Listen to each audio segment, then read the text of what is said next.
Hey guys, and welcome to a showdown between the forces of the Lizardmen, led by myself, up against Anima and his High Elf Legion. Should be a super fun game. We actually played this one recently on stream. It was such a close game, I thought I would showcase it here for you. Now, in our front lines, we do have two of the bestest of skinks, the chameleon skinks. And if you've been following my channel for any length of time, you'll know I'll absolutely love this unit. These guys are very fast, they have missile resistance, and are all round very sticky skirmishers in general. Now for our front line, we've gone pretty damn basic as you'd expect, a mixture of skink cohorts with Saurus warriors with shields in the front line. We also have the Regiment of Renowned cohort of Sotek as well, bringing their Refuse to Die. So the Saurus warriors can actually beat Silver and Guard in the front line, however it is incredibly close and takes them a ridiculously long time. So any missile pressure, any magic shenanigans and so forth, it really can throw these guys off and unfortunately beat them down quite nicely. On the flanks though, skink cohorts, they're just cheap and cheerful and can wrap around and get on top of those pesky high elf archers. Now we have a nice little dino core as well. We have some Cold One spear riders chevroned up with leftover funds. These guys trade very effectively up against Silver Helms, Illyrian Reavers and the like. We have Lord Mazdamundi himself, the Lovecraftian creature, riding on top of the glorious and beautiful Zlak here. Going to be bringing quite a few spells as well. We have the Ruination of Cities, Banishment, Shield of the Old Ones, Apotheosis for decent healing, Curse of the Midnight Wind, which is my new favourite spell, minus 30 armor and 24 melee attack. It's incredibly powerful, as well as the Net of Amantok. We have a Feral Carnosaur chevroned up to Silver Chevron, just to make him a little bit more tanky. He's going to help bring down big nasty dragons and so forth. And then we have double Pterodon Riders over on the right hand flank. Pretty much a guaranteed pick in 90% of Lizardmen armies, I would assume.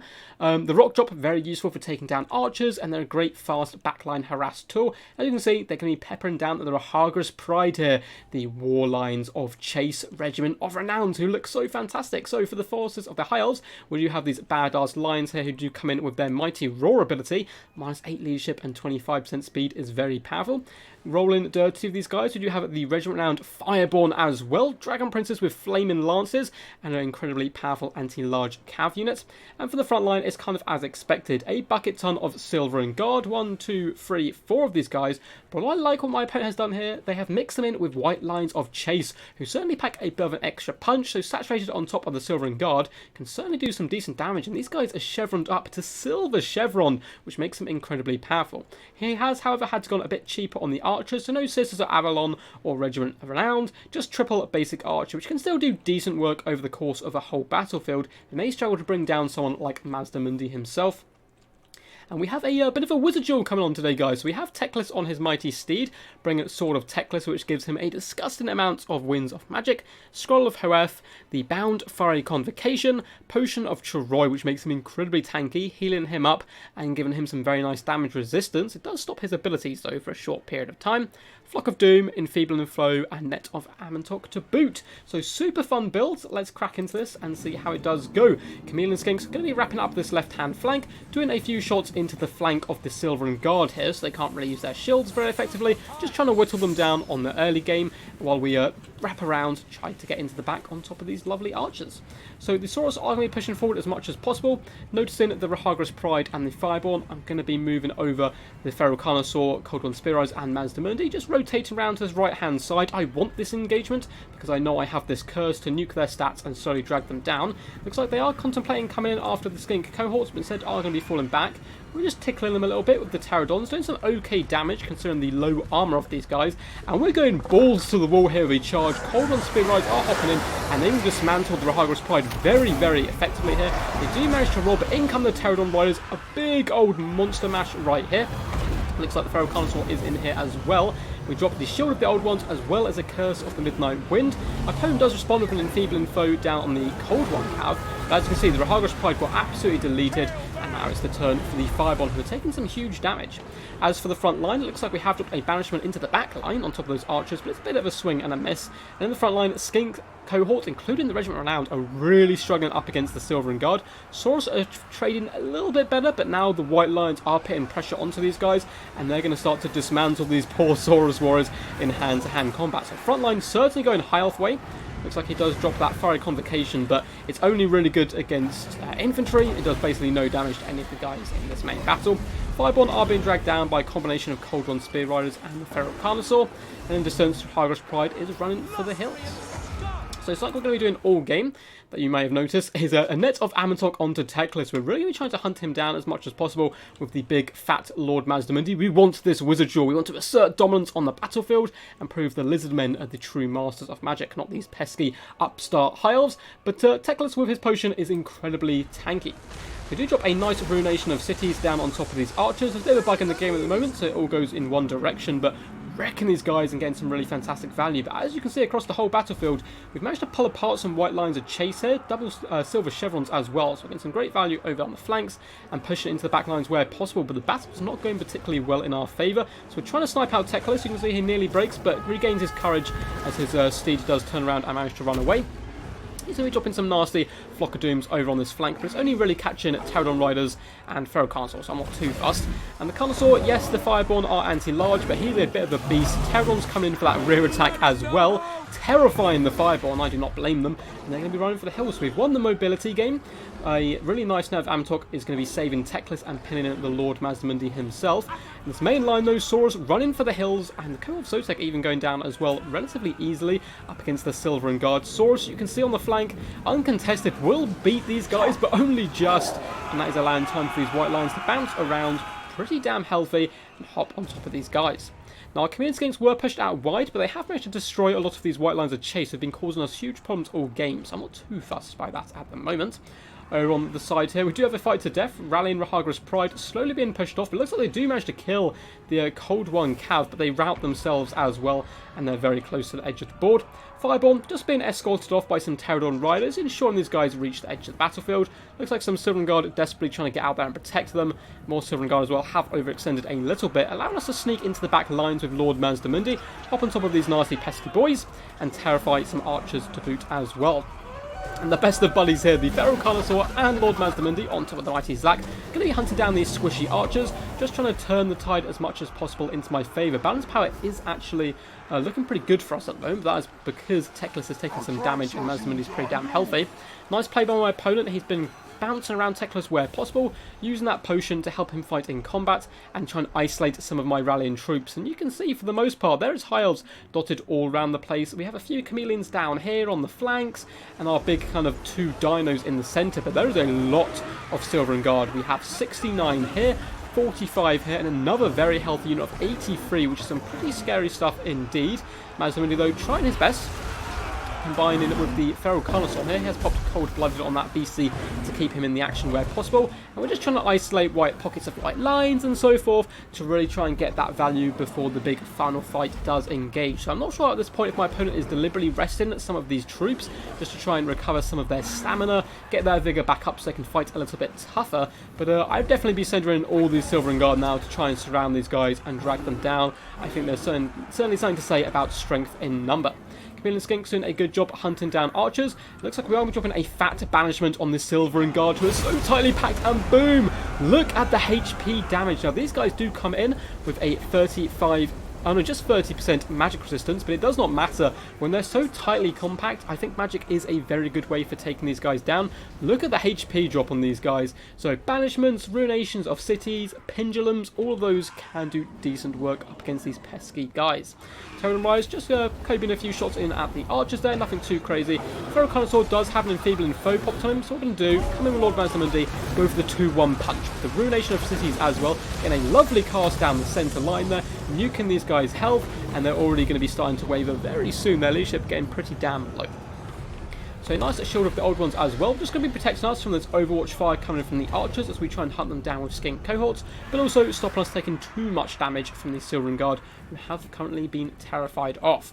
So you can see the high elves trying to rally as much as possible in the centre pocket. We have Pterodons and skinks bouncing around the place, trying to run down and shatter broken and kind of low HP units from the high elf forces. Do have some rallying Saurus warriors on the flank as well. Pterodons are still roaming around the skies. These guys got great, fantastic value all game simply by being a pest and a nuisance, as well as getting some decent rock drops, I'm sure, as well. Lord Mazdamundi up to 110 kills, just trying to stick to this Feral Carnosaur where possible. Of course, we have Apotheosis as well, but all these Silver and Guard so healthy is a little bit of a scary factor for me. As well as 65 white lines of chase. Now, they're not anti-large, but as you can see, they do have some awesome axes. This guy getting particularly pumped here, and they got pretty decent AP to break through those thick dino hides, but we can't hide and kind of pick off any more units. A lot of my guys are starting to break, so we are going to be coming in for the final engagement relatively soon. A nice little rock drop coming down on top of the Silver and Guard. Again, another 2-1 punch, doing the rock drop before coming in with Lord Mazdamundi, and just trying to nuke these guys down as much as possible. Now, they have decent mass overall, especially for foot troops, but we have managed to push through relatively effectively. Feral Carnosaur, once again, the recipient of a enfeebling foe, and like Prince been doing that all game, I think it probably would have been better on Lord Mazdamundi, as he's been doing a lot of kind of burst and splash damage to a lot of these nearby units. So a lovely Cold-Blooded has been popped down. It looks like a Fiery Convocation is going to be pushing through, which I do try and dodge, but to be honest, it's going to do like no damage. Feral Carnosaur, 2,891 health, 2,866. So yeah, basically no damage. But again, it's bound, it's free, so he might as well use it, right? So it looks like a Flock of Doom is coming in, mainly because Teclis is basically running out of spells here to actually use. It's not going to do too much damage. And the Sylvan Guard here and White Lines are just getting monster munched. Yeah, it looks like he is starting to push in all his forces, and they're slowly coming into the centre pocket, but Terror is going to start becoming a huge problem here. Lord Mazdamundi is still very thick with 6,159 health, and White Lines are getting terrified every time they come into combat. Poor Pterodons are being forced off, unfortunately. Another Potion of Troy being popped on Teclis just as I net him and going for the kill, which is a bit unfortunate. We do drop a lovely shield of the old ones, and they're keeping us nice and healthy. A big Curse of the Midnight Wind does come down, and Curse of the Midnight Wind is one of those abilities which is very, very powerful because it's an area of effect debuff, but also, if you have a look at the Silver and Guard, one of the units which people consider to be very powerful since they have dropped, once you pop the Curse on them, down to just 4 melee attack and only 45 armor, so they're going to be doing absolutely nothing and getting crumped a little bit themselves as this very happy Feral Carnosaur hops in here and ramrods these poor Silver and Guard who do get flung to the ground. However, 102 kills on these guys is pretty damn impressive. Teclis is getting attacked by Lord Mazdamundi, but he's holding out pretty damn well here in the Ultimate Wizard Duel. It's like Yoda versus Count Dooku, like, oh, magic, this battle won't be decided by our magic, about our skills with the steeds, and in comes Lord Slack. These are certainly be more powerful than Teclis. So, Pterodon Riders are once again being used to hunt down White Lines of Chase, force them away from the battlefield for at least as long as possible. Chameleon Skinks as well, helping to clear up these routing troops. Now, make a bit of a mistake here. I do abandon my Feral Carnosaur in the pursuit of Teclis. I'm just after that Mage booty here. Lord Mazdamundi coming in, trying his best, but Teclis is a nimble foe, going to be escaping relatively effectively, and that has left my poor Feral Carnosaur isolated, and with the feebly foe on him, the Silver and Guard and White Lines of Chase can easily chop him up. So he's going to be fleeing for the hills, which has made this game way more dangerous than it should have been. I should have stuck over here with Lord Mazdamundi, and he easily would have helped, buff up the leadership of this Carnosaur, kept him fighting, and helped deal with some of these Silver and Guard instead of chasing the elusive Teclis here. So let's take stock of what we do have in this battlefield. So we have a couple of units of Chameleon Skinks coming back to the main fray, but apart from that, it looks like we're basically alone with Lord Slack. My opponent, quite a few White Lines of Chase left, as well as Silver and Guards, and a few units as well starting to rout. Looks like archers are being chased by some wavering Pterodon Riders, but the main action is here in this centre pocket. Lord Mazdamundi flings the Silver and Guard to the ground. He's an angry boy today, and he's chewing through these guys at an effective pace overall. Now, Lord Mazdamundi, up to 151 kills, still 5,700 health. Balance power, though, is in my enemy's favour, simply due to how outnumbered we are. You can see Chameleon Skinks as well being picked off on the flanks by these White Lines, who are doing such a good job all game. We do desperately chuck in some more Chameleons, but they are routing, so it's basically Mazdamundi against the world at this point. And all these guys are slowly trying to pin him in with their spears, but Zlak is having absolutely none of it, flinging these guys left and right. And that is the problem with anti-large infantry compared to an anti-large monster. It is going to get flung around and kind of pushed around in all directions and take huge damage in return. However, they can get a nice surround on him as well when he's not happily jumping through them like this. Shield of the Old Ones has been popped just to increase our leadership and give us that nice 22% damage resistance. Apotheosis is going to help heal us up as well, going back up over the juicy 5,000. Teclis doing some effective cycle charging overall, but he's not the type of wizard to win the game in combat. He's really used it for his huge wins magic pool and dropping those consistent and powerful spells. It looks like a lot of these guys are starting to be terrified as away. They've lost heart in Teclis here, seeing the true might of the old ones coming to bear. Poor White Lions getting chucked around. They're trying their little best. And it looks like they once again, great play by my opponent, realising he wants to finish off everything possible before trying to break the leadership of Lord Mazdamundi, as he's been a huge pain in the butt to actually take down health-wise. It's going to be isolating these chameleon skinks, trying to force them back and destroy them. I'm chucking them in just to try and do as much damage as possible, while the mighty Lord Mazdamundi does come in. It looks like he's going to be coming for an absolute ramrod charge, flinging enemies and elves left, right and centre, which is some really glorious stuff. Looks like we're going to be coming down with another Curse of the Midnight Wind, lowering the melee attack of all these guys as well as their armour, and you can see a ton of these units are starting to tear out, break in general, and just flee for the hills. Balance power only now just coming into the balance, which, I think I'm in a relatively strong position at this point. Lord Mazdamundi still has 4,200 health. Yes, scrolls are being popped in, but we have chameleons rallying as well to chase off routing units, and Teclis really does not want this fight up against Mazdamundi. I'm trying to ignore him as much as possible. No, my opponent's simply going to pull out and cycle charge, so I'm here to clear up the Silvern Guard and terrify off as many units as possible. Balance power still in my enemy's favour, which I think kind of shows how broken this mechanic can be sometimes. Apotheosis has been popped just to keep us nice and healthy. An Enfeebling Foe is a good way of playing this, just slowly trying to whittle down my melee defense. It is currently melee attack of 2, melee defense of 17, so I'm going to be doing the most damage. Once that does wear off, we should be able to crump some of these elflings. Now, they're still being tear-routed off and broken just by my mere presence here, and Teclis does get flung back a little bit once more. It looks like the elves, for the most part, have abandoned their lord. Lots of these units are routing, some of them completely shattered, and Teclis is getting danger low now, as his last loyal bodyguards do just start to run for the hills here. They're getting 1 or 2 more swipes, but a nice tail swing there does club a couple more of these white lines, and they start to abandon Teclis, the last elf standing on his mighty steed. Can he go toe-to-toe with Lord Mazdamundi? Shield of the Old Ones has been popped. Teclis down to 1,000 health, and a roaring Zlak coming with a nice punt, hitting him down to 600 health with 1 hit.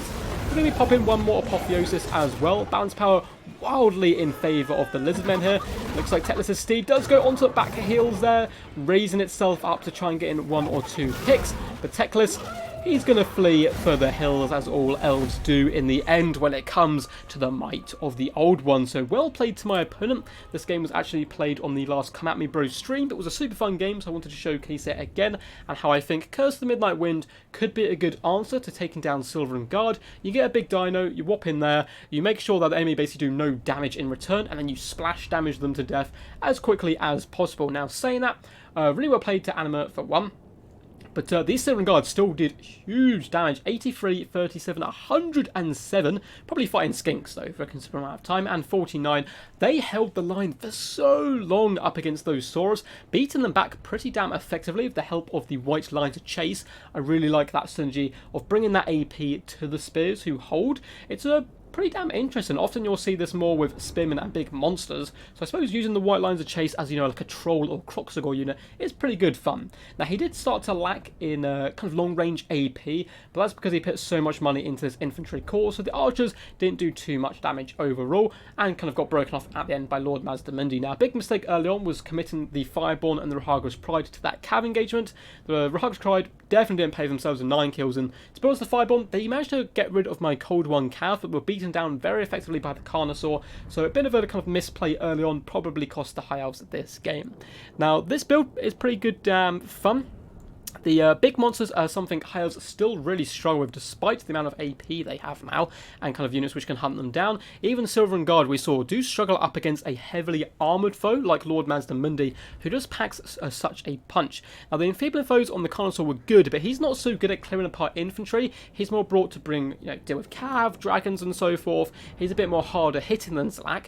So I think the Infinity Foes would have been better placed on Lord Mazdamundi and whittling him down a little bit earlier on, but still a really fun game, and once and for all the Lizardmen prove they are the masters of magic, not those pesky upstart high elves. So I hope you guys did enjoy this video. If you did, please do consider giving the video a big old thumbs up and subscribing to the channel. It super helps out massively and I'll appreciate it greatly. And if you want to see your replays on the channel, get involved in King of the Hills and streams that I cast, or just chat to a load of cool guys, I do have a link to my Discord just down below, as well as a link to my Patreon account in case you want to support in any other way. And then guys, until next time, peace, and as always, stay awesome.